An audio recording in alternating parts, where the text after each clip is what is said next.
Il y a ce qu'on appelle le souffle saccadé. C'est ce qu'on fait tous généralement en self-défense, c'est-à-dire, c'est ça.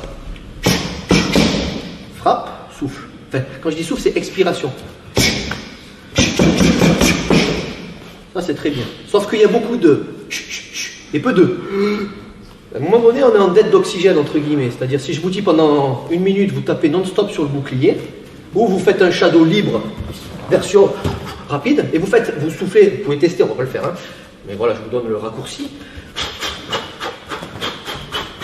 Plus vite, plus fort, on peut y arriver, mais il faut avoir une certaine habitude.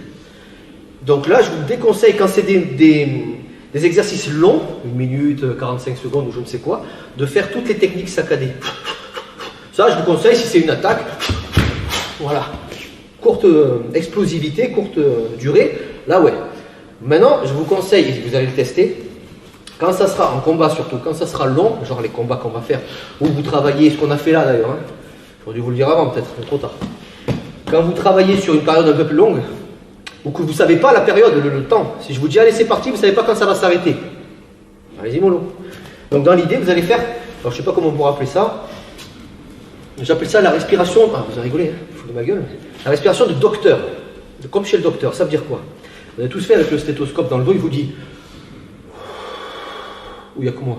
Vous avez connu ça chez le docteur, yes. Bon ça vous traduisez, hein, peu importe.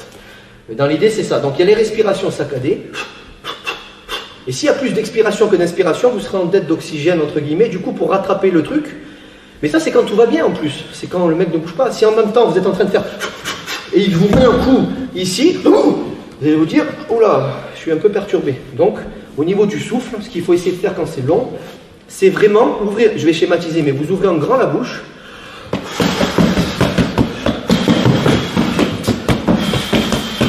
Et là, vous tiendrez beaucoup plus longtemps. Ça paraît tout con, hein. Vous allez vous dire, bah, je le savais.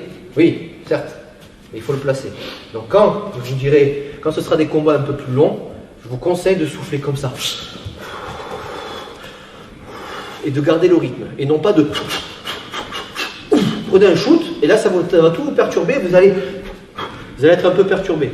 On peut faire que du saccadé, hein, c'est à vous de voir, mais je vous conseille de jongler avec les deux. Si tu souhaites aller encore plus loin, à savoir décupler tes connaissances en self-défense, devenir confiant et efficace en situation réelle, mais ce que je t'invite à faire, c'est à cliquer juste ici. Formation offerte, ou encore sur le lien qui est en description juste sous la vidéo. Voilà, j'espère que la vidéo d'aujourd'hui t'a plu et que t'a aidé à progresser un petit peu plus. Quant à moi, je te retrouve de l'autre côté pour commencer ta formation vidéo offerte. À tout de suite.